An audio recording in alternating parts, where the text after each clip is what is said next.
Hi, I'm Nick Bryant, founder of Grasp Accountants. Now, you don't need to be an accountant to make sense of your accounts. Too many business owners ignore them, not through laziness, but because they're not sure what they're looking at. This video is going to help fix that. In less than 5 minutes, I'll show you how to read a set of accounts the way a business owner should. No jargon, no guesswork. Let's get started. I've got a demo set of accounts here to talk through, and we'll start with the profit and loss account, or P&L.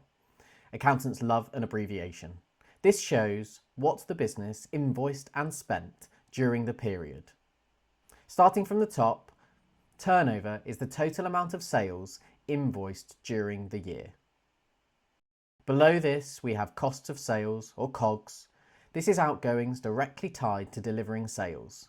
For example, wages in a services business, or the cost of materials for a product business. The next line is gross profit. This is the margin achieved from the sales before overheads. It's often viewed as a percentage of sales so that you can track performance. Admin costs.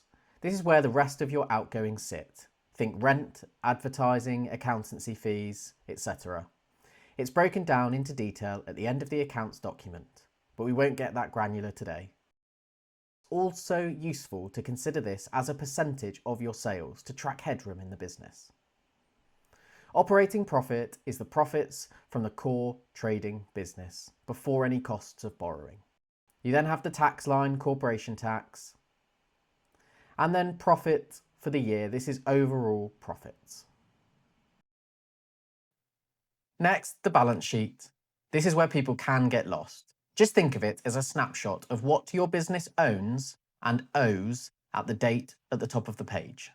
The top half is your assets, everything you own or are owed.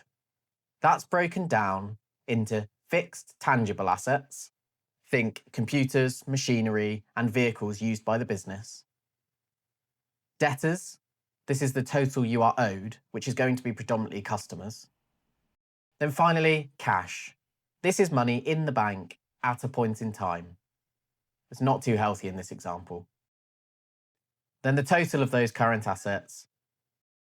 Before we move on to liabilities, short term basically means within a year.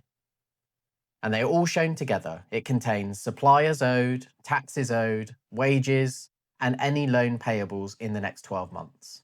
Next shows the total of your current assets less those short-term liabilities.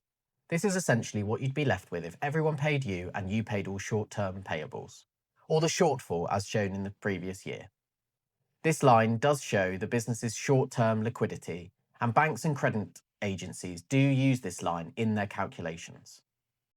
The fixed assets are then added, as realistically if you shut up shop, you'd sell all those assets off. Before we show long-term debt, think balance of loans and HP agreements. And then overall balance sheet figure, net assets, the sum of everything owned and owing. It's called a balance sheet as the net assets will always match the total shareholder funds, or total equity.